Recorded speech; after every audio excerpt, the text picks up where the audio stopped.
Good morning students, welcome to class 12th commerce business studies. तो last class में हमने discuss किया था ऑर्गेनाइजिंग। तो आज हम नेक्स्ट उसका पार्ट कंटिन्यू कर रहे हैं, ऑर्गेनाइजिंग पार्ट 2। तो let's start this video. Last class में हमने ऑर्गेनाइजिंग चैप्टर के बारे में क्या क्या पढ़ लिया था, थोड़ा सा एक बार बात कर लेते हैं। फर्स्ट ऑफ ऑल मीनिंग पढ़ा, फीचर्स पढ़ा ऑर्गेनाइजिंग के, इंपॉर्टेंस पढ़ ली थी हमने ऑर्गेनाइजिंग के बारे में, और हमने ऑर्गेनाइजेशन स्ट्रक्चर के बारे में बात की थी, functional as well as divisional structure. तो हम उससे आज आगे कंटिन्यू कर रहे हैं। तो आज के टॉपिक्स जो हम डिस्कस करेंगे वो कौन कौन से हैं? Formal and informal organisation, delegation of authority, importance of delegation and centralisation and decentralisation. तो जस्ट स्टार्ट करते हैं अपना आज फर्स्ट टॉपिक अपना आज का, that is formal organization and informal organization. Okay, so first of all, formal organization. So formal organization, as the name itself suggests, it is an organization system which is created intentionally, which clearly spells out the jobs to be performed by each individual, the authority, responsibility assigned to every individual in the organization, and there is this also shows the superior subordinate relationship and also clearly specify the designation of each and every individual in the organization structure. यानी एक ऐसा organisation system जिसमें हम clearly specify करते हैं कि किस worker को, किस एम्प्लॉय को क्या क्या काम करना है, उनकी अथॉरिटी क्या है, उनकी रिस्पॉन्सिबिलिटी क्या है, और उनके और सुपीरियर और सबॉर्डिनेट के बीच में कैसा रिलेशनशिप है, कौन किसको अकाउंटेबल होगा, कौन किससे ऑर्डर लेगा, and their specific designation in the organisation. ये सब चीजें किसमें क्लियर होती हैं? फॉर्मल ऑर्गेनाइजेशन के अंदर। और एक बात बहुत इंपॉर्टेंट है फॉर्मल ऑर्गेनाइजेशन के बारे में, वो क्या है कि इट इज क्रिएटेड इंटेंशनली। ये ऑर्गेनाइजेशन खुद बनाता है, इसके लिए हम कोई भी स्ट्रक्चर को फॉलो कर सकते हैं। It can take functional as well as divisional structure. Okay, so we can say that formal organisation is a system of well defined job, जिसमें वेल डिफाइंड जॉब होती है, each bearing a definite measure of authority, responsibility and accountability, और जिसमें सभी employees की एक particular authority होती है, उनकी रिस्पॉन्सिबिलिटी होती है, और वो भी अकाउंटेबल होते हैं अपने जस्ट सुपीरियर को। इसको हम आगे और डिस्कस करते हैं। जैसे इसमें अकॉर्डिंग टू लिस एलन ने क्या कहा है? The formal organisation system is a system of well defined jobs, each bearing a definite measure of authority, responsibility and accountability. Already हमने डिस्कस कर लिया है, जैसे एग्जांपल के थ्रू यहाँ डिस्कस किया गया। देखिए क्या example? A company is manufacturing TV, there is a well defined system of jobs with a clear and definite authority. तो आपको नीचे एक स्ट्रक्चर फॉर्म दिख रहा है। इसमें हमने कौन सा स्ट्रक्चर फॉलो किया है? Functional and divisional. यहाँ पर हमें दिख रहा है मार्केटिंग, फाइनेंस एंड मैन्युफैक्चरिंग। ये कौन सा सिस्टम है? ये कौन सा स्ट्रक्चर है? ये फंक्शनल स्ट्रक्चर है। तो आप देख रहे हैं हर इस स्ट्रक्चर के अंदर एक डेफिनेट पर्संस हमने इसमें लिए हैं, जो एक पर्टिकुलर वर्क को, इनको पर्टिकुलर वर्क असाइन किया गया, उनकी कुछ अथॉरिटीज भी हैं, उनकी कुछ रिस्पॉन्सिबिलिटी है, और वो अकाउंटेबल भी है जस्ट अपने सुपीरियर को। जैसे वाइस प्रेसिडेंट जो है मार्केटिंग का, उसके अंडर में sales manager department division A का है और बी का है, जो अकाउंटेबल है उसके सामने, उसके वर्क जो असाइन करेगा वो उसके लिए रिस्पॉन्सिबिलिटी उनकी रहेगी, और वो अकाउंटेबल होंगे किसके सामने? वाइस प्रेसिडेंट मार्केटिंग के लिए। ऐसे एक कंट्रोलर की जॉब है जो किसके अंडर में काम कर रहा है? फाइनेंस प्रेसिडेंट के अंडर में। ऐसे ही मैन्युफैक्चरिंग का एक वीपी है, उसके अंडर में दो हमने डिवीजन डिवाइड कर दिए हैं, एक इलेक्ट्रॉनिक कंपोनेंट्स और एक इलेक्ट्रिकल प्रोडक्ट्स। तो ये दोनों के जो मैनेजर्स होंगे वो किसके लिए अकाउंटेबल होंगे, किसके अंडर में रिस्पॉन्सिबिलिटी होगी उनकी, और किससे वो ऑर्डर्स लेंगे? वो लेंगे मैन्युफैक्चरिंग के वाइस प्रेसिडेंट से। तो इसका मतलब ये स्ट्रक्चर हमें क्लियरली बता रहा है कि किस पर्सन की, किस इंडिविजुअल की क्या क्या जॉब रिस्पॉन्सिबिलिटीज और अकाउंटेबिलिटी है, और उनके बीच में सबॉर्डिनेट सुपीरियर रिलेशनशिप कैसा है। आगे कंटिन्यू करते हैं हम इसको। ओके, देन हम अब किस कंक्लूजन पे निकले कि फॉर्मल ऑर्गेनाइजेशन एक ऐसा ऑर्गेनाइजेशन होता है जो कि डेलिबरेटली होता है क्रिएट, डेलिबरेटली डिजाइन होता है। किस पर्पज से? To attain the objectives of the organisation, जो कि बिजनेस के ऑब्जेक्टिव्स को अचीव करने के लिए होता है, जिसमें क्लियरली स्पेसिफाई होती है हर इंडिविजुअल की authority and responsibility. These are the three main important components of formal organisation. अब हम बात करते हैं इसके कुछ फीचर्स के बारे में। So our first feature is it is created deliberately. इसे deliberately बनाया जाता है, create किया जाता है। कौन करता है? It is deliberately planned and created by top management. Top level पे जो मैनेजमेंट होती है वो इसे क्रिएट करती है और प्लान करती है। किस लिए? To facilitate the smooth functioning of the organisation, जिससे कि ऑर्गेनाइजेशन में जो फंक्शनिंग है वो स्मूथली चलती रहे, उसमें कोई इंटरप्शन ना आए, कोई चाउस क्रिएट ना हो, कोई डुप्लीकेशन ना आए। Secondly, defines superior subordinate relationship. इसका सेकंड फीचर क्या हो गया? It clearly defines relationship between superior and subordinate. It specifies the relationship among various job position and the nature of their interrelationship. वो दोनों के बीच में, superior और subordinate के बीच में जो उनका relationship है वो specify करता है कि कौन किससे order लेने वाला, उसका immediate superior कौन होगा और उसके under में कौन कौन लोग यानी कौन कौन से subordinate work कर रहे होंगे. This clarify who has to report to whom, किसको किसको report करना है, इससे ये clearly specify हो जाता है. इससे एक और चीज की clarity मिलती है, वो क्या क्या है, authority, responsibility of and accountability her level की क्लियरली डिफाइन हो जाती है, कोई किसी चीज को लेके कंफ्यूजन नहीं रहता. And third feature of the formal organisation is official lines of communication. इसके लिए इसमें जो कम्युनिकेशन का सिस्टम होता है वो बिल्कुल फॉर्मल होता है, यानी आपने स्केलर चेन को फॉलो करना है. यानी आप यदि कोई आपको जो ऑर्डर मिल रहा होगा वो अपने इमीडिएट सुपीरियर से मिल रहा होगा, यदि आप कोई सजेशन देना चाहते हैं तो भी अपने इमीडिएट सुपीरियर को ही दे सकते हैं. इसका मतलब कौन सा स्ट्रक्चर फॉलो हो रहा है, scalar chain of communication. Number fourth feature is emphasis of work. ये किस पे ज्यादा ध्यान देते हैं, वर्क पर. इसमें कोई लव एंड अफेक्शन की बात नहीं हो रही है, सोशल रिलेशनशिप की बात नहीं हो रही है. यहाँ पर जो भी बात हो रही है वो किसके रिलेशन में बात हो रही होगी, वर्क से रिलेटेड, ऑर्गेनाइजेशन से रिलेटेड, क्योंकि मेन मोटिव क्या है, बिजनेस के ऑब्जेक्टिव्स को अचीव करना. It places more emphasis on work to be perform rather than interpersonal relationship. ये अपने पर्सनल रिलेशनशिप पे बातें नहीं होती हैं यहाँ पर. जो मेन ऑब्जेक्टिव है इस ऑर्गेनाइजेशन को फॉर्म करने का वो बिजनेस ऑब्जेक्टिव्स को अचीव करना है. And next feature is rules and procedure. इसके अंडर में कुछ रूल्स और रेगुलेशंस बनाए जाते हैं जो कि बिहेवियर पे बेस्ड होते हैं. पर्पस होता है कि ऑर्गेनाइजेशन को स्मूथली और डिसिप्लिन मैनर में रन किया जाए जिससे कि बिजनेस ऑब्जेक्टिव अचीव हो जाए. तो इसका मतलब हमने कितने फीचर्स डिस्कस कर लिए, हमने 5 फीचर डिस्कस करे. First, it is created deliberately. It clearly specify superior subordinate relationship. Third one, it follows official line of communication. Number 4, it gives more emphasis or more importance to work. And number 5, it specify rules and procedures which should be followed under the organization, जो हमें follow करने पड़ते हैं. अब हम अगले next topic पे skip करते हैं, which is advantages of formal organization. Okay, advantages of formal organization में सबसे पहला point क्या है, फर्स्ट एडवांटेज क्या है, इजी टू फिक्स रिस्पॉन्सिबिलिटी. क्योंकि हमने पहली बात बोली थी कि फॉर्मल ऑर्गेनाइजेशन में हम authority, responsibility, accountability easily fix करते हैं, स्पेसिफाई करते हैं. इससे ये पता लगाना कि भाई इस वर्क को जो असाइन किया गया था इस इंडिविजुअल को किया गया था, जिसका मतलब इसकी रिस्पॉन्सिबिलिटी उसी इंडिविजुअल की है, तो हम इजीली फिक्स कर सकते हैं रिस्पॉन्सिबिलिटी. कोई भी इंडिविजुअल अपनी रिस्पॉन्सिबिलिटी से भाग नहीं सकता. इसका मतलब रिस्पॉन्सिबिलिटी फिक्स करना इसमें आसान हो जाता है. Secondly, no overlapping of work. क्योंकि हम क्लियरली डिफाइन करते हैं किसको क्या काम दिया गया है, फिक्स कर देते हैं उनकी रिस्पॉन्सिबिलिटी, उनका टास्क, उनके एक्टिविटीज को. इसका मतलब ओवरलैपिंग भी नहीं होती है, डुप्लीकेशन नहीं होता वर्क का, जिससे हमारे रिसोर्सेज वेस्ट नहीं होते हैं. और number third, it ensures unity of command. इसमें यह भी क्लियर होता है कि सुपीरियर सबऑर्डिनेट रिलेशनशिप के बारे में क्लियरली स्पेसिफाई किया जाता है. इसका मतलब हर इंडिविजुअल को पता होता है कि वो किसको रिपोर्ट करेगा और उसे कहां से ऑर्डर मिलने वाले हैं. इसका मतलब यहां पर भी unity of command easily ensure किया जाता है कि वो फॉलो हो. Number 4 is systematic working. It also ensures कि यहाँ पर वर्किंग स्मूथली चलती रहे, कोई भी इंटरप्शन ना है, रिजल्ट्स जो भी हो, जो हमने ऑर्गेनाइजेशन के ऑब्जेक्टिव सोचे थे वो पूरे के पूरे अचीव हो जाए. नंबर 4 था सिस्टमैटिक वर्किंग. और नंबर 5 पे आते हैं हम. Number 5 is coordination.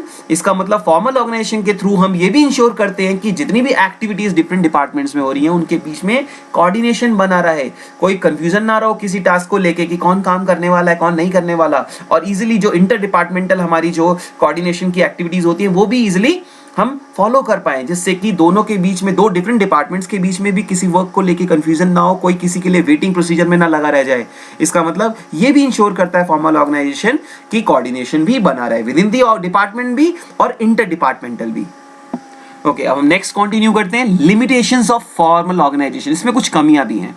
वो कमियां क्या क्या हैं, तो सबसे पहली जो ड्रॉबैक है फॉर्मल ऑर्गेनाइजेशन की वो क्या है, डिले इन एक्शन. क्योंकि हम स्केलर चेन को फॉलो करते हैं, चेन ऑफ कमांड को फॉलो करते हैं, तो उस हायरार्की को फॉलो करने के चक्कर में कई बार क्या होता है, हमारे डिसीजन डिले हो जाते हैं. इसका मतलब एक्शन जो कभी कभी अपॉर्चुनिटी हमें मिलती है वो हम उससे छोड़ जाते हैं, उस अपॉर्चुनिटी को ग्रैब नहीं कर पाते. किस वजह से, क्योंकि एक्शन डिले होता है फॉर्मेलिटीज के चक्कर में. तो ये फर्स्ट हो गई लिमिटेशन.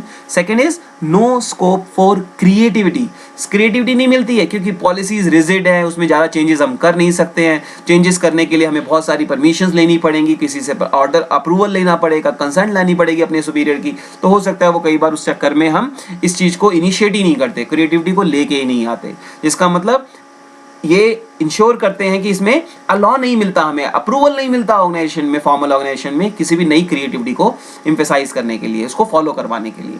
नंबर थर्ड पे आते हैं लिमिटेशन पे, वो क्या है, it gives more importance to work only. इसमें बेसिकली किस पे ज्यादा ध्यान दिया जाता है, एक्टिविटीज पर। कौन सी एक्टिविटीज पर, बिजनेस एक्टिविटी, यानी ये वर्क को इंपॉर्टेंस देता है। इसमें इंटरपर्सनल एक्टिविटीज पे कोई ध्यान नहीं देता कि किसी का बिहेवियर कैसा है, किसी को कुछ प्रॉब्लम तो नहीं है। केवल मेन टास्क क्या है कि ह्यूमन को इग्नोर करके, ह्यूमन बिहेवियर को इग्नोर करके उसके पर्सनल टास्क, पर्सनल क्या बोलते हैं, बेनिफिट्स को ध्यान में नहीं रखते हैं। इसमें हम केवल ऑर्गेनाइजेशन की एक्टिविटीज को ध्यान में रखते हैं।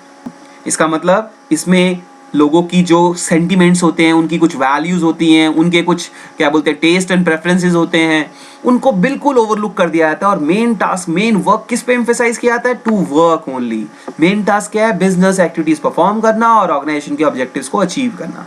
तो इसका मतलब ये तीन लिमिटेशंस क्या क्या हो गई हमारी, एक्शन डिले हो जाता है, क्रिएटिविटी के लिए कोई स्कोप नहीं है, और ये gives more importance to work only, और इग्नोर करते हैं सेंटिमेंट्स और सोशल वैल्यूज। तो हम नेक्स्ट कंटिन्यू करते हैं अगला टॉपिक अब। Okay, next is formal organisation के बाद हमारी नेक्स्ट टर्न आती है अब किसकी, इनफॉर्मल ऑर्गेनाइजेशन की। अब ये इनफॉर्मल ऑर्गेनाइजेशन होता क्या है, जैसे कि नाम से ही समझ में आ रहा है, एक ऐसा ऑर्गेनाइजेशन सिस्टम जो कि इनफॉर्मली होता है क्रिएट, अपने आप से क्रिएट होता है, जो कि फॉर्मल ऑर्गेनाइजेशन में आने के बाद क्रिएट होता है। तो इसका मतलब इसकी मेन थ्री एलिमेंट्स क्या क्या हो गए, it is developed within the formal organisation, ये अपने आप फॉर्मल ऑर्गेनाइजेशन में क्रिएट होता है। नंबर टू, डेवलप्ड स्पॉन्टेनियसली, इसको क्रिएट नहीं किया था, ये अपने आप से क्रिएट होता है। और third one is network of social relationship, इसमें नेटवर्क जो बनता है वो सोशल रिलेशनशिप पे बेस होकर बनता है। तो इसका मतलब क्या हो गया इनफॉर्मल ऑर्गेनाइजेशन को, अब एक बार क्लियरली इसको डिफाइन करते हैं। Informal organisation emerges from within the formal organisation. ये किसमें इमर्ज होता है, कहां से बनता है, फॉर्मल ऑर्गेनाइजेशंस में। कब बनता है, when people interact beyond their official defined roles, जब लोग जो होते हैं, एम्प्लॉइज जो होते हैं, वो अपने डिफाइंड रोल्स के बियॉन्ड कुछ मिलते हैं, एक दूसरे से इंटरैक्ट करते हैं, तो जो ऑर्गेनाइजेशन बनती है उसी को हम बोलते हैं इनफॉर्मल ऑर्गेनाइजेशन। इसका मतलब क्या हो गया, informal organisation is a network of personal social relation. ये किस तरह का नेटवर्क है, personal and social, not organisational.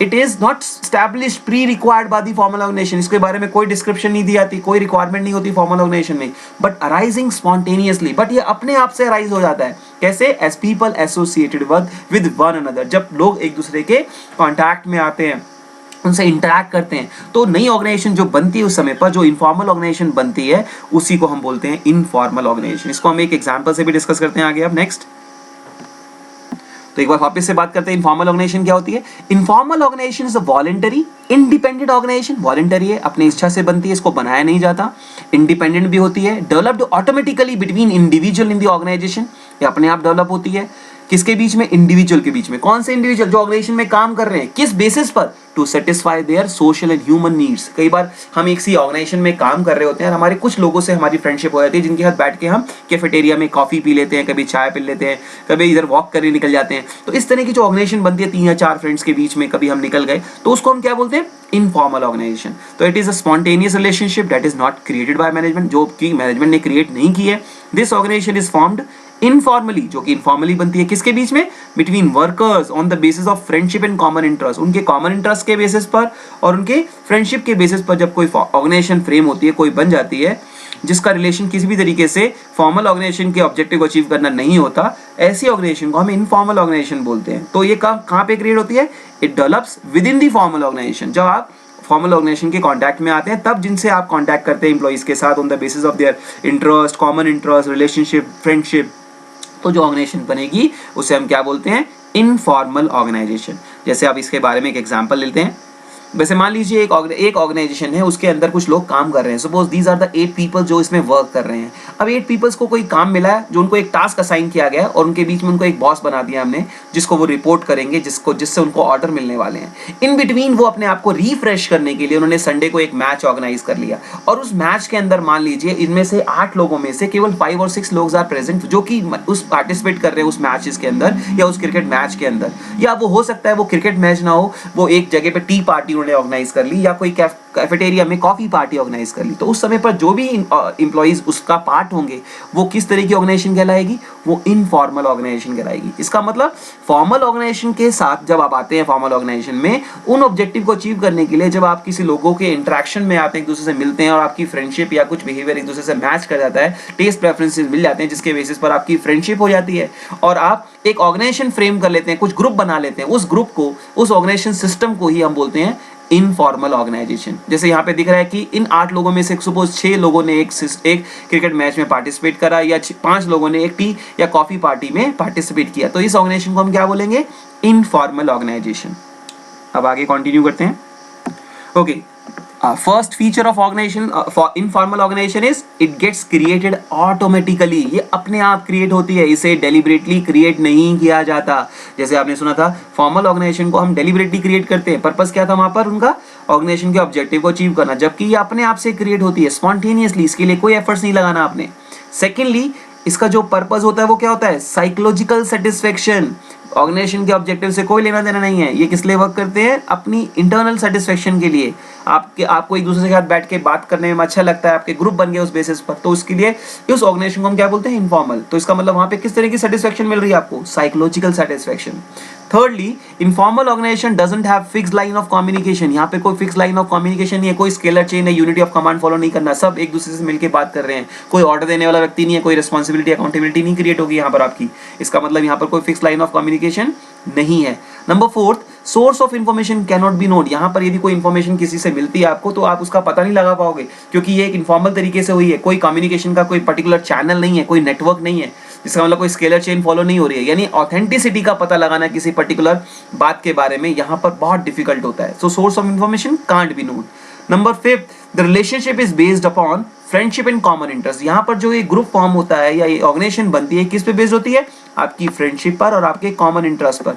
जैसे मान लीजिए एक एग्जांपल ले लें, आप स्कूल में स्टडी करने के लिए जा रहे हैं, 12th कॉमर्स के स्टूडेंट हैं, और आपके ग्रुप में मान लीजिए 40 स्टूडेंट्स हैं, और आउट ऑफ द 40 स्टूडेंट्स 6 लोग ऐसे हैं जो आपके दोस्त बन चुके हैं, जिसके साथ आपके कॉमन इंटरेस्ट मिलते हैं, जिसके साथ बैठना पसंद करते हैं, जहाँ पर आप ब्रेक होती है, आपका स्पोर्ट्स पीरियड होता है, उस टाइम पर आप खेलने के लिए जाते हैं उन्हीं 6 लोगों के साथ। तो जो आपका ऑर्गेनाइजेशन या ग्रुप जो फ्रेम हुआ उस तरह से, उसको हम क्या बोल सकते हैं? Informal organisation. तो इनफॉर्मल ऑर्गेनाइजेशन कब फ्रेम हो पाई? जब आपने एक फॉर्मल ऑर्गेनाइजेशन को ज्वाइन किया। फॉर्मल ऑर्गेनाइजेशन क्या है यहाँ पे? स्कूल, यानी क्लास 12th कॉमर्स। तो class 12th commerce is a formal organisation, where as जो 6 पीपल और 7 पीपल जो आपके फ्रेंड्स सर्कल में आए थे, जिनके साथ बैठना पसंद करते हो, आप खेलना पसंद करते हो, वो किस तरह की ऑर्गेनाइजेशन हो गई? वो इनफॉर्मल ऑर्गेनाइजेशन हो गई।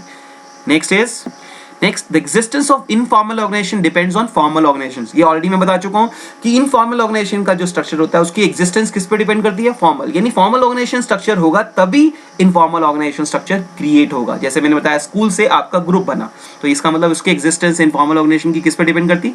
आपके स्कूल पे। स्कूल था तभी वो ग्रुप बना। वो अलग बात है कि स्कूल ओवर होने के बाद भी आप उस ग्रुप को मेंटेन कर पाते हो या नहीं कर पाते, that is different thing, but फिलहाल क्रिएशन कैसे हुआ उसका? Out of the formal organisation. अब नेक्स्ट कंटिन्यू करते हैं, next topic. Next topic is advantages of informal organisation. इसके फायदे क्या हैं? इनफॉर्मल ऑर्गेनाइजेशन में क्या फायदे? सबसे पहले फास्ट कम्युनिकेशन, कोई नेटवर्क चैनल नहीं है, कोई चेन नहीं है, कोई स्केलर चेन फॉलो नहीं करना, कोई यूनिटी ऑफ कमांड नहीं है, तो इसका मतलब कम्युनिकेशन बहुत फास्ट होता है। Secondly, it fulfil social needs. हमने देखा था फॉर्मल ऑर्गेनाइजेशन में हमारी सोशल जो नीड्स होती हैं, सोशल सेटिस्फेक्शन है, उसके ऊपर कोई ध्यान नहीं दिया था, जबकि इनफॉर्मल ऑर्गेनाइजेशन पे सबसे ज्यादा ध्यान सोशल नीड्स पर ही होता है। इसका मतलब कॉम्प्लीमेंट कर जाता है इनफॉर्मल ऑर्गेनाइजेशन हमारे लिए। जब हम फॉर्मल ऑर्गेनाइजेशन में वर्क कर रहे होते तो जो चीजें वहां पे छूट गई थी, हमारी सोशल नीड्स जो वहां पर ओवरलुक हो गई थी, वो इनफॉर्मल ऑर्गेनाइजेशन के थ्रू फुलफिल हो जाती है। तो इसका मतलब इनफॉर्मल ऑर्गेनाइजेशन फुलफिल करता है हमारी सोशल नीड्स को, इससे हमारी जॉब सेटिस्फेक्शन कंप्लीट होती है। Third one, correct feedback. कई बार क्या होता है, जब हम फॉर्मल ऑर्गेनाइजेशन में काम कर रहे होते हैं तो हमारे फीडबैक के बारे में हम करेक्टली एक दूसरे से बात नहीं कर पाते। जैसे हमारे मान लीजिए एक बॉस है और हमसे कोई बात पूछ रहा है किसी पर्टिकुलर चीज को लेके, तो हम because of formal relationship between our boss and me, हम उसको बता नहीं पाते, अच्छे से फीडबैक नहीं दे पाते, हम शाय करते हैं फील। बट यदि यही ऑर्गेनाइजेशन इनफॉर्मल हो तो वहां पर हम मान लीजिए मेरा बॉस और हम शाम के समय मान लीजिए बैडमिंटन खेलने के लिए निकल गए हैं, और वहां पर यदि हमने एक दूसरे से शेयरिंग करी अपने थॉट्स की और अपने फीडबैक्स की, तो हम वहां पर करेक्ट फीडबैक देंगे, हम वहां पर शाय फील नहीं करेंगे। इसका मतलब इनफॉर्मल ऑर्गेनाइजेशन में फीडबैक करेक्ट होने के चांसेस ज्यादा होते हैं as compare to formal organisation. Number fourth is complementary to formal organisation. इसका मतलब जो कमियां, जो वीकनेसेस हमारी फॉर्मल ऑर्गेनाइजेशन में रह जाती हैं, वो इनफॉर्मल ऑर्गेनाइजेशन पूरा कर देता है, जिससे कि ये फुल कंप्लीट सिस्टम बन जाता है। इसका मतलब फॉर्मल ऑर्गेनाइजेशन के साथ साथ इनफॉर्मल ऑर्गेनाइजेशन का होना बहुत जरूरी है। और number fifth, meet the personal needs. ये हमारी पर्सनल नीड्स को भी फुलफिल करता है। कई बार हम प्रॉब्लम में होते हैं तो हमें ऐसे फ्रेंड्स की जरूरत होती है जो हमारे वर्किंग को लेके मोटिवेशन दे, जिससे कि हम उस हैरेसमेंट से, उस थॉट से निकल पाए जिसकी वजह से हम प्रॉब्लम में आ चुके हैं, हम अपने वर्क पे ज्यादा ध्यान नहीं दे पा रहे हैं। इसका मतलब इनफॉर्मल ऑर्गेनाइजेशन के थ्रू हम अपनी पर्सनल नीड्स को भी फुलफिल कर पाते हैं। Okay, our next topic is disadvantages of informal organisation. अब इसकी कुछ कमियां भी हैं। अब वो कमियां क्या क्या हैं? सबसे पहले इट स्प्रेड्स र्यूमर्स। इसमें र्यूमर्स, अफवाहें बहुत जल्दी फैलती हैं, क्योंकि यहाँ पे कोई स्केलर चेन तो फॉलो हो नहीं रही और कोई करेक्ट सोर्स भी नहीं है हमारे पास, हम उसको जस्टिफाई भी नहीं कर पाते बाद में कि ये इन्फॉर्मेशन कहाँ से आई। इसका मतलब र्यूमर फैलना इसमें बहुत ही आसान है। कई बार उस र्यूमर की वजह से कई चीज़ें मिसलीड कर जाती हैं, जैसे गॉसिप्स कर रहे हैं हम, कुछ बात हमने किसी के बारे में बोल दी और वो इतनी जल्दी फैलती है पता भी नहीं लगता कि कहाँ कहाँ तक वो इन्फॉर्मेशन एक्सचेंज हो चुकी है। इसका मतलब र्यूमर फैलाने में informal organisation important role play करता है, तो हमें इस केस में थोड़ा कोशिश करनी है, अवॉइड करना चाहिए ऐसी चीज़ों को। तो पहली ड्रॉबैक क्या हो गई? It spreads rumours. Number 2, more emphasis to individual interest. हम इसमें ज़्यादा इंपॉर्टेंस किसको देते हैं? इंडिविजुअल इंटरेस्ट को, उसकी खुद के मोटिव्स को, उसकी खुद की नीड्स को, ना कि ऑर्गेनाइजेशन के ऑब्जेक्टिव्स को। इसका मतलब उनको ओवरलुक किया जाता है और इंडिविजुअल इंपॉर्टेंस को ज़्यादा इंपॉर्टेंस दी जाती है, इंडिविजुअल इंटरेस्ट को ज़्यादा इंपॉर्टेंस दी जाती है। Number 3, it may bring negative results. कई बार इसकी वजह से रिजल्ट्स नेगेटिव भी आ सकते हैं। इसका मतलब if informal organisation opposes the policies and changes of the management, then it becomes very difficult to implement them in the organization। कई बार क्या होता है, हम कुछ बातें कर रहे होते हैं इनफॉर्मली, जिसमें हम क्रिटिसाइज करते हैं अपने ऑब्जेक्टिव, अपनी पॉलिसीज के बारे में, अपने मैनेजमेंट में जो चेंजेस आए उसके बारे में। इसका मतलब इससे क्या इम्पैक्ट पड़ता है? जब हम ऑर्गेनाइजेशन में वर्क कर रहे होते हैं तो हमें उन पॉलिसीज को, उन चेंजेस को इंप्लीमेंट करना बहुत ही डिफिकल्ट हो जाता है। रीजन, क्योंकि ऑलरेडी हम इनफॉर्मल ऑर्गेनाइजेशन में उसके बारे में नेगेटिव थॉट ला चुके हैं। इसका मतलब उन्हें अब इम्प्लीमेंट करना बहुत डिफिकल्ट हो जाएगा, क्योंकि हम अंदर से जानते हैं कि हम ऑलरेडी उसके बारे में क्रिटिसाइज कर रहे हैं उस चीज़ को, तो उसको अडॉप्ट करना तो डिफिकल्ट हो गई। इसका मतलब ये भी है कि उसकी क्या हो गई? डिसएडवांटेजेस। तो बेसिकली कितनी डिसएडवांटेज के बारे में बात की हमने? 3। First is spreaded rumours, more emphasis to individual interest, and third one is it may bring negative results also.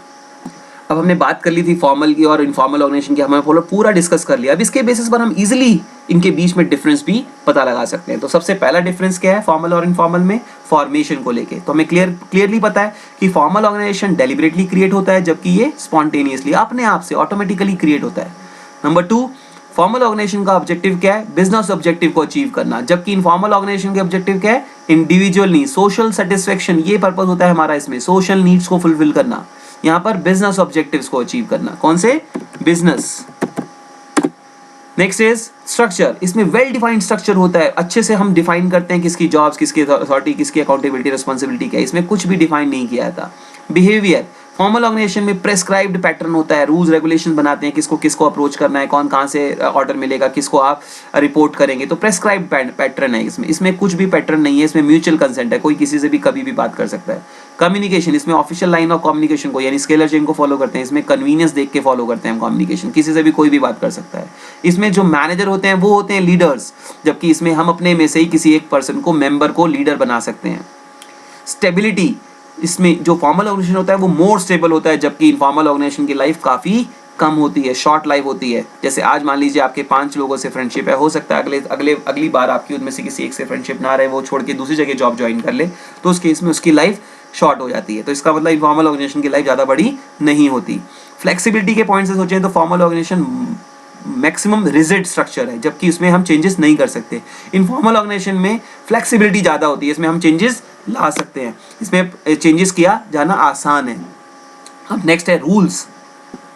तो रूल्स की बात करें हम, तो फॉर्मल ऑर्गेनाइजेशन में स्ट्रिक्ट रूल्स होते हैं, जिसको फॉलो ना करने पर उन पे पेनल्टीज इंपोज की जाती है, फाइन लगाया जा सकता है, जबकि इनफॉर्मल ऑर्गेनाइजेशन में ऐसा कोई ऐसा स्ट्रिक्ट रूल नहीं होता। इंटरडिपेंडेंस, फॉर्मल ऑर्गेनाइजेशन पूरा इंडिपेंडेंट स्ट्रक्चर होता है, ये इंडिपेंडेंटली वर्क करता है, यानी इसका किसी से कोई लेना देना नहीं है। जबकि इनफॉर्मल ऑर्गेनाइजेशन होता है वो पूरा का पूरा डिपेंड किस पे करता है?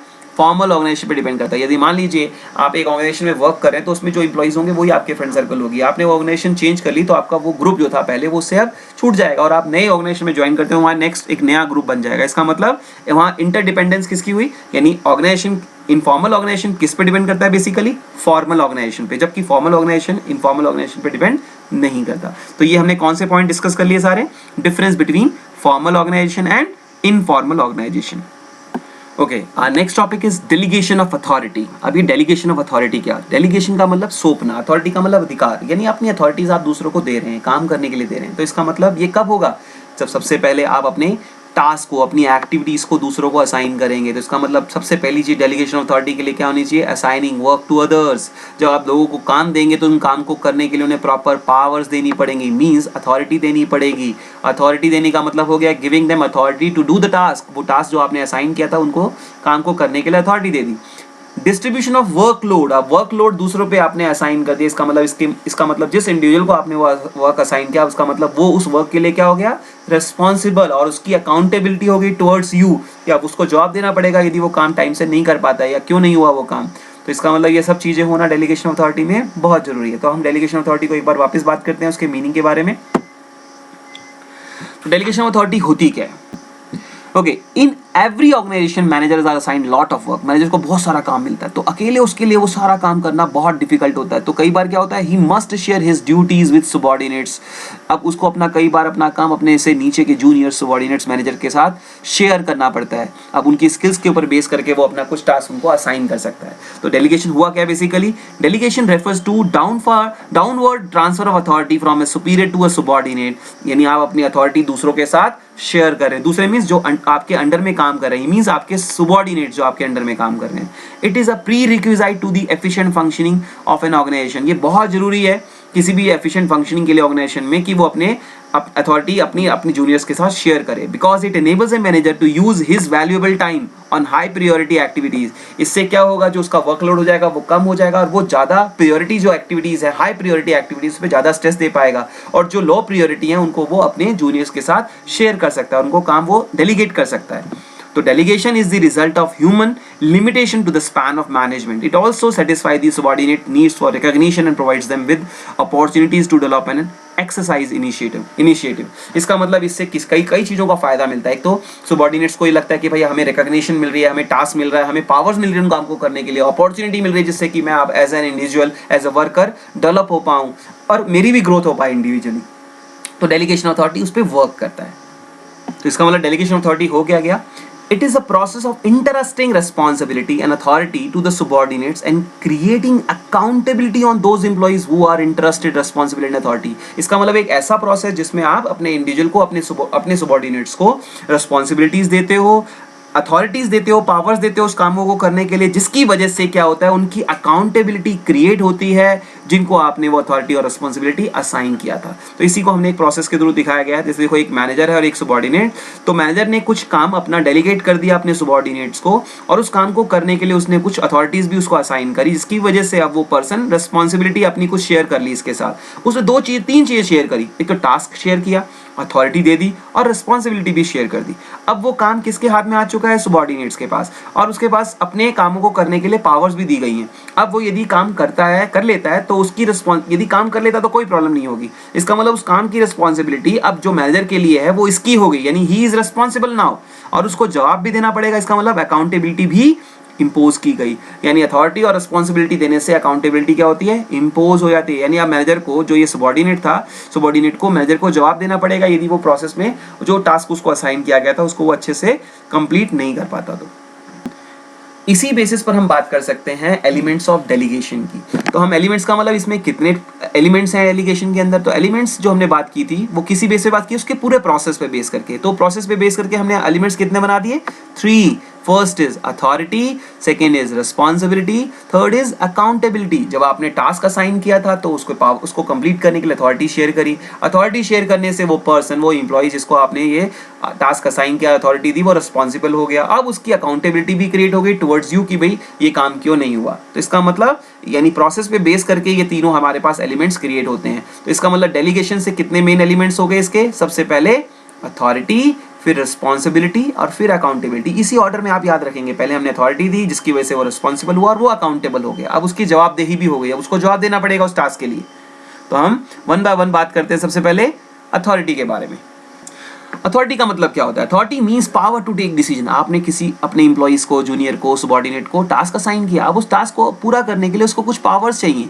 तो जिससे वो डिसीजन ले पाए। It is the right to initiate command and issues order, जिससे कि वो उस कामों को करने के लिए जो जो ऑर्डर्स को इशू करने पड़ सकते हैं उनको इशू करने की जो ऑर्डर को उनकी पावर्स जो होती है उसके पास आ जाए, वो पावर्स आपने दी उनको। To carry on the responsibility every employee needs to have some authority, अपनी रिस्पॉन्सिबिलिटी को पूरा करने के लिए आपको उनको कुछ ना कुछ अथॉरिटी देनी ही पड़ेगी, शेयर करनी ही पड़ेगी। इसका मतलब क्या हुआ, अथॉरिटी कैन बी डेलीगेटेड, अपनी पावर्स हम दूसरों के साथ शेयर कर सकते हैं। So when managers passing some of their responsibilities to the subordinate, they also should pass some authorities to the same. यानी अपनी आप रिस्पॉन्सिबिलिटी दूसरों के साथ शेयर कर रहे हो, अपना टास्क किसी के साथ शेयर कर रहे हो, तो उस टास्क को पूरा कराने के लिए आपको अपने सबऑर्डिनेट्स को कुछ पावर्स यानी कुछ अथॉरिटीज भी देनी पड़ेगी। इससे क्लियरली पता लगता है कि अथॉरिटी कैसे फॉलो होती है, कैसे फॉलो अप होती है, कैसे हम ट्रांसफर कर सकते हैं। वो जाती है टॉप टू बॉटम की तरफ, यानी ऊपर से नीचे की तरफ अथॉरिटी आती है। यानी टॉप लेवल पे जो एम्प्लॉई है आपका, वो मिडिल लेवल पर या लोअर लेवल पर अपनी अथॉरिटी शेयर कर सकता है। तो इसका मतलब फ्लो कैसे होता है इसका, फ्रॉम टॉप टू बॉटम, या दूसरे वे में बोले तो कैसे होता है, सुपीरियर टू सबऑर्डिनेट। तो इसका मतलब ये ऊपर से नीचे की तरफ अथॉरिटी फ्लो करती है। ओके, अब हम नेक्स्ट पे चलते हैं। Next is responsibility. अब रेस्पॉन्सिबिलिटी क्या है, रेस्पॉन्सिबिलिटी इज द ऑब्लिगेशन, ये एक ऑब्लिगेशन है, उत्तरदायित्व हो गया आपका एक सबऑर्डिनेट का। जब उसको वो टास्क असाइन किया गया था, उसके साथ उसको अथॉरिटी दी गई। अब अथॉरिटी देने से अब उसकी रेस्पॉन्सिबिलिटी बन गई, अब उसे बताना पड़ेगा, उसका उत्तरदायित्व हो गया कि भैया he is bound to perform the duty, जो उसको टास्क असाइन किया गया था उसको पूरा करना पड़ेगा। इट इज द रेस्पॉन्सिबिलिटी, ये उसकी रेस्पॉन्सिबिलिटी हो गई है। इसका मतलब रेस्पॉन्सिबिलिटी कैसे फ्लो करती है, नीचे से ऊपर की तरफ, यानी it flows upward. There must be parity between authority and responsibility. इसका मतलब एक और पॉइंट आ गया, कई बार एग्जाम में पूछते हैं कि अथॉरिटी और रिस्पॉन्सिबिलिटी में पैरिटी होनी चाहिए, तो आपका आंसर होना चाहिए यस। यानी आप जब किसी पर्सन को कुछ टास्क असाइन कर रहे हो और उसको पूरा करने के लिए आपने पावर्स दी है, अथॉरिटी दी है, तो उसके अथॉरिटी और रिस्पॉन्सिबिलिटी में पैरिटी यानी इक्वालिटी होनी चाहिए। ये नहीं कि आप अथॉरिटी ज्यादा डेलीगेट कर रहे हो और responsibility come, at the same time आपने रिस्पॉन्सिबिलिटी ज्यादा दे दी है और उसको पूरा करने के लिए जो अथॉरिटी की रिक्वायरमेंट थी वो कम दी है। यानी दोनों में पैरिटी का होना बहुत जरूरी है, यानी इक्वालिटी होनी चाहिए। ज्यादा अथॉरिटी शेयर करने से उसका मिसयूज हो सकता है और रिस्पॉन्सिबिलिटी ज्यादा देने से वो उसको पूरा कर ही नहीं पाएगा, रीजन उसका टास्क को, क्योंकि आपने प्रॉपर अथॉरिटी उसके साथ शेयर करी ही नहीं। ओके, हम लास्ट पॉइंट पे आते हैं, लास्ट एलिमेंट्स पे, दैट इज अकाउंटेबिलिटी। अकाउंटेबिलिटी क्या होती है, अकाउंटेबिलिटी को हम हिंदी में बोलते हैं जवाबदेही। अकाउंटेबिलिटी इंप्लॉइज बीइंग आंसरेबल, अब आपको जवाब देना पड़ेगा फॉर द फाइनल आउटपुट। जब आपको पहले अथॉरिटी शेयर कर ली, जिसकी वजह से आपकी रिस्पॉन्सिबिलिटी यानी ऑब्लिगेशन बन गई। जब आपके साथ वो अथॉरिटी शेयर कर ली गई है, रिस्पॉन्सिबिलिटी आपने एक्सेप्ट कर ली है, अब उसके बाद आप उस अकाउंटेबिलिटी से डिनाई नहीं कर पाएंगे। इसका मतलब अकाउंटेबिलिटी का मतलब आपको अब जवाब देना पड़ेगा कि क्यों काम नहीं हो पाया, क्या कमियां रह गई जिसकी वजह से ये काम नहीं हुआ। तो अकाउंटेबिलिटी कैसे फ्लो करती है, ये भी फ्लो करती है अपवर्ड, नीचे से ऊपर की तरफ। यानी अथॉरिटी फ्लो कैसे करती है, टॉप टू बॉटम। रिस्पॉन्सिबिलिटी कैसे फ्लो करती है, bottom to top. Similarly accountability flow करती है बॉटम टू टॉप, यानी अपवर्ड। तो it is a subordinate will be accountable to a superior, subordinate को ही अकाउंटेबल होना पड़ेगा सुपीरियर के लिए। किस लिए, for satisfactory performance of work, जो उसे असाइन किया गया था विद प्रॉपर अथॉरिटी, जिसकी वजह से उसकी रिस्पॉन्सिबिलिटी क्रिएट हुई थी। इसका मतलब वन बाय वन ये स्टेप जाता है, पहले अथॉरिटी शेयर होती है, फिर रिस्पॉन्सिबिलिटी आती है, फिर उसकी वजह से अकाउंटेबिलिटी क्रिएट हो जाती है, इम्पोज हो जाती है। तो it is generally enforce through regular feedback on the extent of the work. The subordinate will be expected to explain the consequences, उसे बताना पड़ेगा अपने actions के बारे में, उसकी कमियों के बारे में। He is accountable. Accountability cannot be delegated. वो किसी को ये नहीं बोल सकता because of my subordinate, मैंने अपना ये काम अपने जूनियर को पास ऑन कर दिया जिसकी वजह से ये काम नहीं हो पाया सर, वो ऐसे नहीं बोल सकता। हो सकता है उसने भी अपना काम कुछ आगे की अपने जूनियर को असाइन कर दिया हो और उसने कुछ कमी क्रिएट की हो, बट वो इस बात को लेके एक्सक्यूज नहीं दे सकता मैं अपने इमीडिएट सुपीरियर को जिससे उसको ये टास्क असाइन हुआ था। इसका मतलब आप रिस्पॉन्सिबिलिटी तो ट्रांसफर कर सकते हो, बट अकाउंटेबिलिटी कभी भी ट्रांसफर नहीं हो सकती। अकाउंटेबिलिटी आपकी ही रहेगी। ऐसे ही जो आपका सीनियर होगा वो भी अपने जस्ट सीनियर के लिए अकाउंटेबल होगा, उसको जवाब देना पड़ेगा कि काम क्यों नहीं हो पाया। तो अथॉरिटी ट्रांसफर हो सकती है, रिस्पॉन्सिबिलिटी ट्रांसफर हो सकती है, अकाउंटेबिलिटी ट्रांसफर नहीं हो सकती। ये बात बहुत इंपॉर्टेंट है, ध्यान रखनी है आपने। तो इस बेसिस पर जो हमने अभी एलिमेंट्स पढ़े, हम कुछ बात बोल सकते हैं। First of all, it may be stated authority is delegated, authority को डेलीगेट किया जा सकता है। रिस्पॉन्सिबिलिटी एक्सेप्ट होती है कब, जब आपने उनके साथ अथॉरिटी शेयर कर ली। हाँ, वो बोल देगा सर मैं ये काम करके दिखा दूंगा, सर आपने जो काम दिया है मुझे पावर्स मिल गई उस कामों को करने के लिए, अब मैं ये काम इजीली कर लूंगा। Means he is accepting that responsibility, उसने एक्सेप्ट कर लिया है। अब जैसे उसने रिस्पॉन्सिबिलिटी को एक्सेप्ट कर लिया है, अकाउंटेबिलिटी इंपोज हो गई उसके ऊपर। अब उसे वो काम करके दिखाना पड़ेगा। ही इज आंसरेबल, ही और शी इज आंसरेबल नाउ। तो रेस्पॉन्सिबिलिटी ड्राइव किससे होती है? अथॉरिटी से। रेस्पॉन्सिबिलिटी कहाँ से मिली हमें? जब हमसे अथॉरिटी शेयर की गई। जबकि अकाउंटेबिलिटी कहाँ से आती है? जब आपके पास रेस्पॉन्सिबिलिटी है उस काम को करने के लिए। यानी रेस्पॉन्सिबिलिटी कहाँ से आई? अकाउंटेबिलिटी से। और रेस्पॉन्सिबिलिटी कहाँ से आई? अथॉरिटी से। और अकाउंटेबिलिटी कहाँ से आई? रेस्पॉन्सिबिलिटी। यानी एक दूसरे पर ये इंटरडिपेंडेंट है। अथॉरिटी मिली तो आप रेस्पॉन्सिबल हो गए, रेस्पॉन्सिबल हैं तो आप अकाउंटेबल हैं। अब इसी बेसिस पर हम इसका एक बार कंपैरेटिव स्टडी भी कर लेते हैं।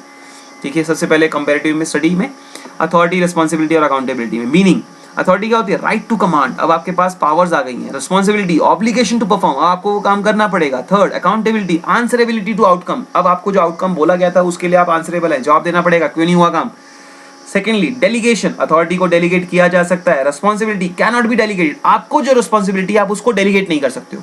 यानी आपको जो टास्क असाइन किया गया है वो आप एक दूसरे को ट्रांसफर कर सकते हो, बट ये नहीं है कि आपने डेलीगेट कर दिया, अब आप रिस्पॉन्सिबल नहीं रहे। ट्रांसफर किया बट डेलीगेशन उसका पॉसिबल नहीं है। आपके पास जो रिस्पॉन्सिबिलिटी थी वो अभी भी आपकी ही है। सिमिलरली थर्ड, अकाउंटेबिलिटी, आप कभी भी डेलीगेट नहीं कर सकते, ट्रांसफर नहीं कर सकते अकाउंटेबिलिटी को, आपको ही जवाब देना पड़ेगा अपनी रिस्पॉन्सिबिलिटीज के लिए। आपके लिए अकाउंटेबिलिटी थी तो आप ही आंसरेबल होंगे। Third one, comes from, authority कहाँ से आती है? फॉर्मल पोजीशन से। आपके पास जो फॉर्मल अथॉरिटी थी, पोजीशन थी, डेजिग्नेशन थी, वहां से आपके पास अथॉरिटी आई। तो रिस्पॉन्सिबिलिटी कहाँ से आई है? ये डेलीगेट की गई, आपके सुपीरियर ने आपको पास ऑन किया। और अकाउंटेबिलिटी रिस्पॉन्सिबिलिटी से क्रिएट हुई, यानी आपको किसी चीज के लिए रिस्पॉन्सिबल बनाया गया जिसकी वजह से अब आप अकाउंटेबल हैं। तो अथॉरिटी आपको अपने सुपीरियर से मिली, रिस्पॉन्सिबिलिटी आपको टास्क दिया गया उसके लिए अथॉरिटी दी गई जिसकी वजह से आप रिस्पॉन्सिबल हो गए, और अकाउंटेबल क्योंकि आपके पास रिस्पॉन्सिबिलिटी आ गई तो अब आप अकाउंटेबल हैं। अब यदि हम फ्लो की बात करें तो अथॉरिटी कैसे फॉलो होती है? फ्रॉम टॉप टू बॉटम यानी डाउनवर्ड, जबकि responsibility from bottom to top यानी अपवर्ड। सिमिलरली अकाउंटेबिलिटी कैसे फ्लो होती है? वो भी बॉटम टू टॉप यानी अपवर्ड। तो these are the comparative study, this is the comparative study. तो हमने एलिमेंट्स ऑफ डेलीगेशन को भी कंपैरेटिवली अब स्टडी कर लिया है। Okay, now the topic is importance of delegation. अब डेलीगेशन की इंपॉर्टेंस क्या होगी? सबसे पहली इंपॉर्टेंस है इफेक्टिव मैनेजमेंट। हम डेलीगेट जब कब काम करते हैं, डेलीगेशन करते हैं अपने टास्क को, डेलीगेट करते हैं अपने सबऑर्डिनेट्स को अपना काम, इससे हम अपने इंपॉर्टेंट टास्क पर ज़्यादा स्ट्रेस दे पाते हैं। By delegating on the routine work the subordinates, the manager is able to concentrate on policy matters, decision making, वो ज़्यादा इंपॉर्टेंट वर्क पर ज़्यादा ध्यान दे पाता है। तो इससे हमें मैनेजमेंट में आसानी होती है, इफेक्टिव मैनेजमेंट होती है, हम अच्छे से मैनेज कर पाते हैं अपने कामों को। सेकेंडली, मोटिवेशन ऑफ एम्प्लॉइज, जब आप अपने जूनियर्स के साथ, अपने सबऑर्डिनेट्स के साथ अपना टास्क शेयर करते हैं, उन्हें अथॉरिटी देते हैं, तो उससे उन्हें मोटिवेशन मिलती है। उनको लगता है हमें कि हमें भी रिकॉग्नाइज किया जा रहा है। उन्हें मोटिवेशन मिलने से वो अपनी परफॉर्मेंस को भी इंप्रूव कर पाते हैं। तो इसका मतलब इससे क्या मिलने वाली है? Motivation to employees. Third one, employees development, जब आप उन्हें टास्क असाइन कर रहे हैं, टास्क असाइन करने से वो उन्हें लगता है कि हमारे लिए एक नई अपॉर्चुनिटी आ चुकी है, वो भी क्रिएटिविटी अपनी यूज करते हैं उसके अंदर, और अपनी पूरी स्किल्स और अपने पूरे टैलेंट को अच्छे से यूटिलाइज करते हैं उस पर्टिकुलर टास्क को परफॉर्म करने के लिए, जिससे वजह से क्या होने वाला है? उनमें भी क्वालिटी स्किल्स डेवलप होती हैं और वो भी अच्छे लीडर्स और फ्यूचर के लिए एक डिसीजन मेकर बन पाते हैं। इसका मतलब एज एन एम्प्लॉई उनकी भी डेवलपमेंट हो पाती है। Fourth point is it helping the expansion of business, ये हमें हेल्प करता है बिजनेस को एक्सपेंड करने में। कैसे? If the enterprise expands well trained, experience and competent person readily available on the take up to the positions, it will give advantage to the position। आपने क्या किया? देखा, ऑलरेडी एक सुपीरियर ने अपने कुछ टास्क अपने जूनियर को यानी अपने सबऑर्डिनेट को असाइन किया और उसने वो काम को बहुत अच्छे से परफॉर्म किया। इससे क्या हो गया? उस एम्प्लॉय का जो सबऑर्डिनेट में वर्क कर रहा था, सबऑर्डिनेट पोजीशन पे था, उसकी अपनी स्किल्स बढ़ चुकी है, उसका मोटिवेशन बढ़ चुका है, उसके अंदर कॉन्फिडेंस आ चुका है। यदि कोई नई जॉब उसको इजीली कहीं पे मिलती और मान लो एक ब्रांच और नई खोली गई बिजनेस की और हमें नए मैनेजर की जरूरत पड़ती है, तो हम इजीली उनको वहां पर प्लांट कर सकते हैं। इसका मतलब बिजनेस पहले से एक एडवांटेजियस पोजीशन पे होता है जिससे कि वो इजीली बिजनेस को एक्सपेंड कर सकता है अपने और ग्रोथ कर सकता है उसकी। Number fifth point is better coordination, इससे कोऑर्डिनेशन में भी आसानी मिलती है। कैसे? Delegation enables manager and subordinate to establish relationship with each other, एक दूसरे के साथ अच्छे रिलेशनशिप बन जाते हैं, एक दूसरे को समझते हैं, हम उसकी क्वालिटीज को समझते हैं, उनके स्किल्स को समझते हैं और उसी पॉइंट से, उसी हिसाब से उनके साथ अपनी अथॉरिटीज शेयर करते हैं। इसका मतलब इससे क्या होता है? It improves the atmosphere and maintains effective coordination, इससे कोऑर्डिनेशन करना आसान हो जाता है। और ये क्योंकि ये जो डेलीगेशन का टास्क है ये हर लेवल पर होता है, इसका मतलब कोऑर्डिनेशन भी आसानी से हर लेवल पर पॉसिबल हो पाती है। अब हम नेक्स्ट पॉइंट, लास्ट पॉइंट की तरफ शिफ्ट करते हैं, that is reduces the workload of manager. हम कहीं ना कहीं वर्कलोड को कम तो कर ही रहे हैं मैनेजर्स के। कैसे? जब मैनेजर के पास ओवरलोड होता है तो वो अपने जो ज़्यादा नॉन इंपॉर्टेंट वर्क है वो अपने जूनियर्स के साथ शेयर कर लेता है, उनको प्रॉपर अथॉरिटी देता है, जिससे क्या होता है? उसका वर्कलोड रिड्यूस होता है। तो इससे वर्कलोड भी रिड्यूस हो जाता है किसका, मैनेजर का। ओके तो आज का हमारा लास्ट टॉपिक जो है वो क्या है, सेंट्रलाइजेशन एंड डिसेंट्रलाइजेशन। अब ये सेंट्रलाइजेशन और डिसेंट्रलाइजेशन है क्या, तो फर्स्ट ऑफ ऑल डिस्कस करते हैं हम क्या, सेंट्रलाइजेशन। सेंट्रलाइजेशन को हम बोलते हैं हिंदी में केंद्रीकरण। Means it refers to the concentration of authority at top level. जब सारी अथॉरिटीज जो होती हैं वो टॉप लेवल अपने हाथ में रख ले, अपने अथॉरिटीज को अपने से जूनियर्स के साथ शेयर ही ना करे, इस तरह के ऑर्गेनाइजेशन के अंदर ऐसे सिस्टम को हम बोलते हैं कि वो सेंट्रलाइज सिस्टम है। यानी वहां पर सारे डिसीजन मेकिंग राइट्स किसके हाथ में है, केवल टॉप लेवल के हाथ में है। तो वही डिसाइड कर सकता है, वही डिसीजन मेकिंग कर सकता है। यदि ऐसा सिस्टम है तो वो किस तरह का सिस्टम कहलाएगा, सेंट्रलाइजेशन कहलाएगा। प्रॉपर अथॉरिटीज किसके पास है डिसीजन मेकिंग की, टॉप लेवल मैनेजमेंट के हाथ में। तो नेक्स्ट सिस्टम कौन सा आता है हमारा, डिसेंट्रलाइजेशन। जब अपनी अथॉरिटीज को सुपीरियर्स जो होते हैं वो लोअर लेवल तक शेयर कर लेते हैं, तो उसको हम बोलते हैं एक decentralization system. It refers to systematic delegation of authority throughout the level of the organization. ध्यान रखना यहाँ पर मैंने बोला कि डेलीगेशन तो अथॉरिटी की हो रही है but throughout the organization, not at the lower level only. यानी ऐसा नहीं है कि टॉप लेवल खाली मिडिल लेवल के साथ शेयर कर रहा है, टॉप लेवल सिस्टमैटिक तरीके से वो अपनी अथॉरिटीज को लोअर लेवल तक शेयर कर रहा है। तो इस तरह का सिस्टम हम फॉलो करेंगे तो कौन सा सिस्टम कहलाएगा, ये डिसेंट्रलाइजेशन। तो इसका मतलब हम सेंट्रलाइजेशन भी फॉलो कर सकते हैं और डिसेंट्रलाइजेशन, या फिर इन दोनों का कॉम्बिनेशन भी हम यूज कर सकते हैं। आगे कंटिन्यू करते हैं इसी को ही।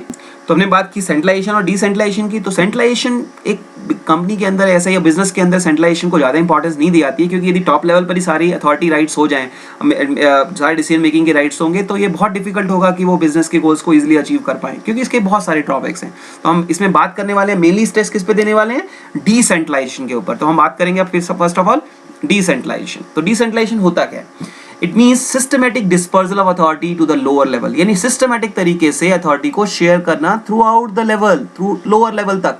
ऐसा नहीं है कि टॉप लेवल को शेयर किया है, टॉप लेवल ने मिडिल लेवल के साथ ही शेयर किया, थ्रू आउट द ऑर्गेनाइजेशन ये शेयरिंग होती है। तो इसको हम क्या बोलते हैं, decentralisation.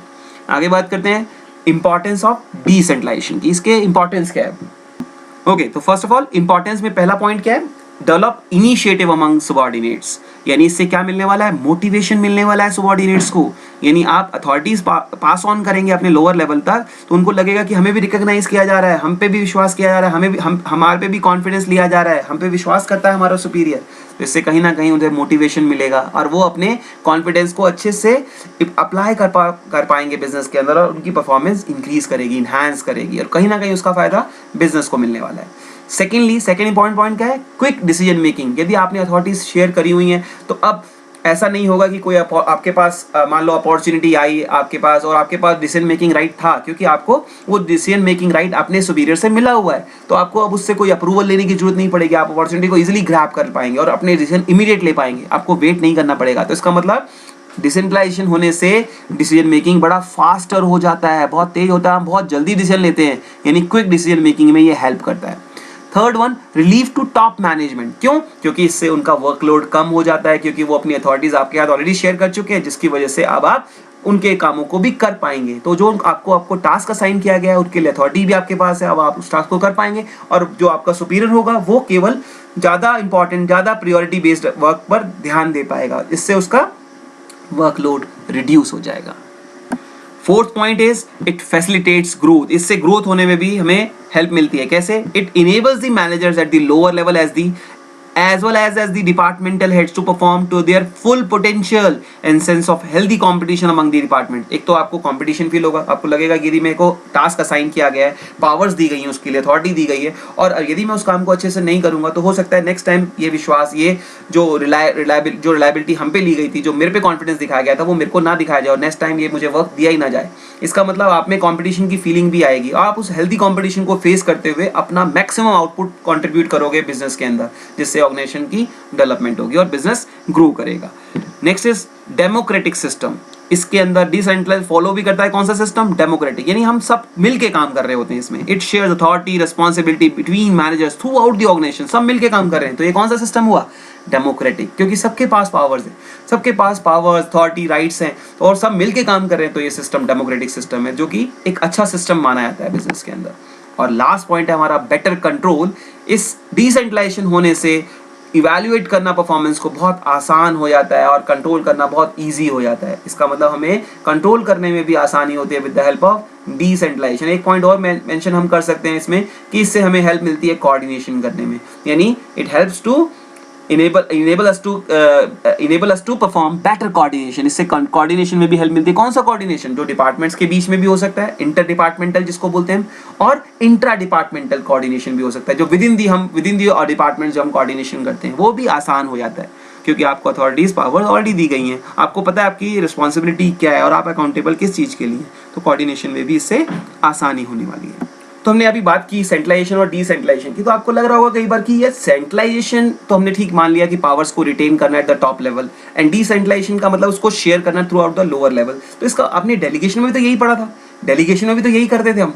No, there is much difference between delegation and decentralization. Delegation में और डिसेंट्रलाइजेशन में बहुत ज़्यादा डिफरेंस है। वो डिफरेंस क्या है कि डेलीगेशन में आप जो अपने वर्कलोड को दूसरों को असाइन कर सकते हो, ट्रांसफर कर सकते हो, वो केवल अपने इमीडिएट जूनियर को असाइन कर सकते हो, but not in decentralization. Decentralization में आपने अपना वर्कलोड, अपने पावर्स, अपनी authority throughout the lower level तक असाइन कर सकते हो। वहां पे throughout the lower level तक होता है, जबकि डेलीगेशन में ऐसा नहीं होता। तो उस बेसिस पर हम इसके कुछ डिफरेंसेस को डिस्कस कर लेते हैं आपके साथ। तो पहला डिफरेंस क्या है?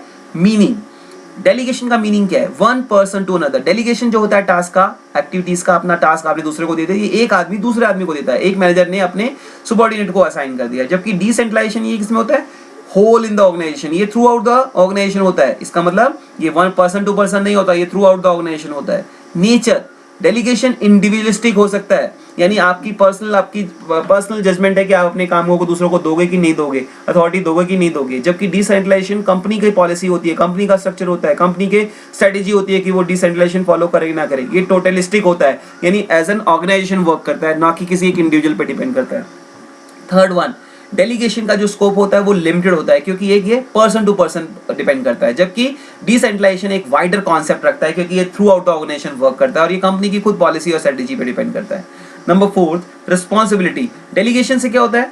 Remains with the superior. जो रिस्पॉन्सिबिलिटी होती है वो किसकी रहती है? आपके सुपीरियर की ही रहती है, क्योंकि उसी ने आपको टास्क असाइन किया था। ठीक है, आपका सुपीरियर आपके लिए रिस्पॉन्सिबल है, बट आप रिस्पॉन्सिबल हैं उस एक्टिविटीज के लिए जो आपने उसको पास ऑन की थी अपने सुपीरियर के आगे। इसका मतलब आपकी रिस्पॉन्सिबिलिटी वहीं की वहीं इंटैक्ट रहेगी, आप अपनी रिस्पॉन्सिबिलिटी से भाग नहीं सकते।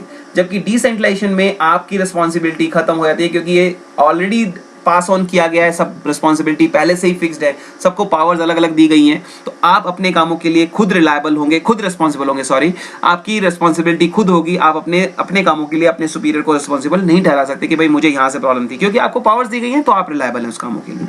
ज़्यादा इफेक्टिव कौन सा है इसमें से? हम बोलते हैं delegation. Effectiveness in all organization. जब हम बात करें कि नॉर्मल ऑर्गेनाइजेशन के अंदर, तो नॉर्मल ऑर्गेनाइजेशन में डेलीगेशन ज़्यादा अच्छा माना जाता है। जबकि लार्ज स्केल पे कोई ऑर्गेनाइजेशन वर्क कर रही होती है, तो लार्ज स्केल पे यदि काम कर रही है तो हम कौन से को बेटर मानते हैं? डिसेंट्रलाइजेशन, क्योंकि वहाँ पर हमें टाइम टू टाइम डिसीजन लेने होते हैं। यदि हमने अथॉरिटी शेयर नहीं की तो हम उससे टाइम को, उस अपॉर्चुनिटी को ग्रैब नहीं कर पाएंगे और डिले हो जाएगा हमारा एक्शन। तो जब बड़ी ऑर्गेनाइजेशन होती है तो कौन सा प्रेफर करते हैं? डिसेंट्रलाइजेशन। और नॉर्मल सर्कमस्टांसिस में हम किसको प्रेफर करते हैं? डेलीगेशन को। अब बात करते हैं रिलेशनशिप की। इसमें कौन सा रिलेशनशिप होता है? इसमें सुपीरियर सबऑर्डिनेट रिलेशनशिप होता है, यानी आपको पता है आपको अपने किस बॉस को रिपोर्ट करना है, आपका सुपीरियर कौन है, इमीडिएट सुपीरियर कौन है। जबकि डिसेंट्रलाइजेशन में रिलेशनशिप क्या होता है? ऑटोनॉमस यूनिट्स होती है, सब इंडिपेंडेंटली वर्क कर रहे होते हैं, किसी को किससे कोई लेना नहीं है, क्योंकि आपको पता है आपकी रिस्पॉन्सिबिलिटी फिक्स है और आप रिस्पॉन्सिबल होंगे अपने सभी एक्टिविटीज के लिए, क्योंकि आपको उसको पूरा करने के लिए प्रॉपर अथॉरिटीज दी गई हैं। तो these are some of the points जो कि डिफरेंस हमने बात की है किसके बारे में? डेलीगेशन और डिसेंट्रलाइजेशन के बेसिस पे। तो हमने सारे टॉपिक्स जो आज बात की थी वो डिस्कस कर लिए। तो क्या क्या डिस्कस किए एक बार बात करें। सबसे पहले हमने बात की थी फॉर्मल और इनफॉर्मल ऑर्गेनाइजेशन की, उसके मीनिंग की, उसके फीचर्स की, उसके मेरिट्स, उसके डीमेरिट्स। सिमिलरली इनफॉर्मल में भी हमने यही बात की, मेरिट्स डीमेरिट्स की। और उसके बाद हमने बात किया डेलीगेशन ऑफ अथॉरिटी की, उसके प्रोसेस की, उसके एलिमेंट्स की, उसके एडवांटेज और डिसएडवांटेज की। और फाइनली हम बात कर रहे थे सेंट्रलाइजेशन और डिसेंट्रलाइजेशन, और हमने डिसेंट्रलाइजेशन को बहुत अच्छे थॉरली डिस्कस भी किया, जिसमें हमने इंपॉर्टेंस भी डिस्कस करी। और फाइनली अभी हमने डिस्कस किया डेलीगेशन एंड डिसेंट्रलाइजेशन। तो मैं होप कर रहा हूँ आपको ये सभी टॉपिक्स अच्छे से समझ में आ चुके होंगे। आप इसको एक बार घर पे भी रिवाइज करिएगा। होप करता हूँ आपको ये वीडियो अच्छी लगी होगी, और अच्छी वीडियो बनाने के लिए आप कमेंट सेक्शन में मेरे साथ अच्छे कमेंट्स दीजिए, जिससे कि मैं आगे इंकरेजमेंट मिले मुझे आगे और वीडियोस बनाने के लिए। होप करता हूँ कि आप मुझे इंकरेजमेंट देंगे और मुझे आगे भी ऐसी अपॉर्चुनिटीज़ मिलेगी कि मैं आपके साथ अपनी और वीडियोस शेयर कर पाऊँ। तो आज के लिए मैं अपनी वीडियो को यहीं स्टॉप करता हूँ। नेक्स्ट वीडियो में मैं अगले टॉपिक्स के साथ आपके सामने आऊँगा। होप करता हूँ आप अच्छे हैं, हेल्दी रहिए, फिट रहिए और घर पे अच्छे से स्टडी करिए। Thank you so much, take care, bye.